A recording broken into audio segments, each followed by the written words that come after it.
Hello everyone, this is doctor Mansi from Bharat homeopathy. आज मैं आप लोगों के साथ बात करने वाली हूँ कि क्या आप आंवला अस्थमा में खा सकते हैं या नहीं।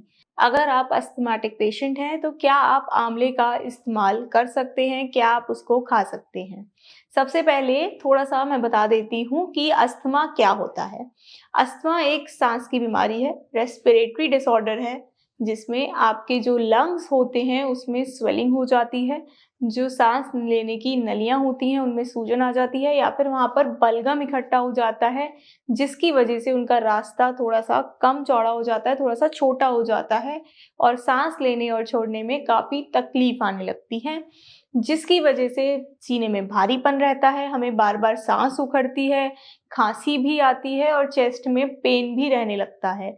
हमारे लंग्स अब सांस लेने के लिए बार बार कोशिश करते हैं, उसकी वजह से हाइपर वेंटिलेट करते हैं और उसकी वजह से हमारे लंग्स में भी पेन होने लगता है, हमारे चेस्ट में बहुत ज़्यादा पेन रहने लगता है।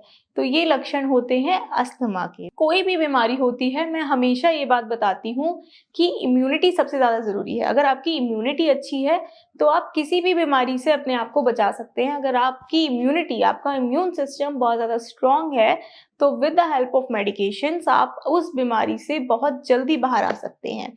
अस्थमा या फिर कोई भी रेस्पिरेटरी डिजीज़ हो, उसमें भी इम्यूनिटी उतना ही अच्छा रोल प्ले करती है। जितनी ज़्यादा अच्छी आपकी इम्यूनिटी होगी, उतनी ही जल्दी आप उस चीज़ से रिकवर करोगे। अब आज हम बात करने वाले हैं आंवला की। आंवला बहुत ही एक फ़ायदेमंद फल कह लो या फिर एक ऐसी चीज़ कह लो जो आपकी इम्यूनिटी बहुत ज़्यादा बढ़ाता है। आंवला एक फल होता है जो आपकी इम्यूनिटी को बहुत बढ़ाता है।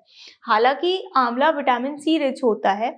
हम बोलते हैं कि अस्थमा में विटामिन सी रिच फ्रूट्स जो होते हैं या फिर जो भी चीज़ें होती हैं विटामिन सी वाली, वो कम लेनी होती हैं। लेकिन आंवला अगर आप लिमिट में लेते हो अस्थमा में, तो वो नुकसान नहीं करता है।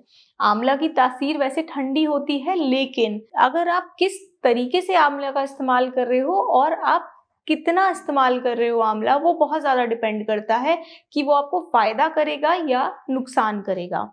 आंवला अगर आप पाउडर बना रहे हो, आंवले को सुखा के उसका पाउडर बना रहे हो, चूरन बना रहे हो और अगर आप उसको गर्म पानी के साथ ले रहे हो या फिर शहद के साथ पी रहे हो, तो ये आपकी सांस की दिक्कतों में आपको काफ़ी हद तक आराम देता है, आपको रिलीफ देता है ये।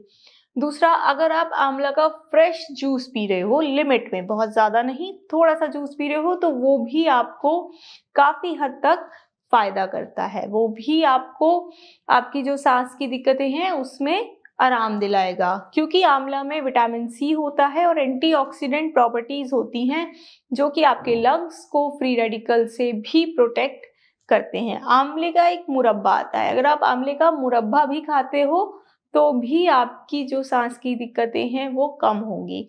अगर आप 15 दिन तक आंवले का इस्तेमाल करो, चूरन बनाओ या फिर मुरब्बा खाओ, तो आपको खुद ही अपनी जो सिम्पटम्स हैं, जो आपके लक्षण हैं अस्थमा के या फिर रेस्पिरेटरी डिजीज़ के, आपको खुद ही वो कम होते नज़र आएँगे।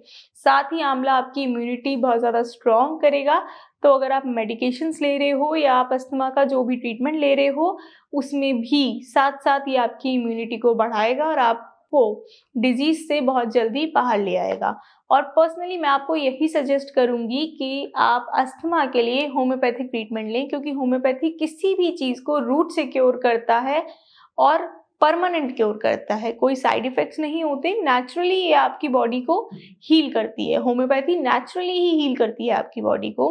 तो उसके लिए आप भारत होम्योपैथी में भी संपर्क कर सकते हैं। यहाँ पे अस्थमा के डॉक्टर्स की पूरी एक टीम है, जो आपको फुल गाइड करेगी और आपके हिसाब से पर्सनलाइज़्ड और कस्टमाइज़्ड ट्रीटमेंट आपको प्रोवाइड करेगी। Thank you.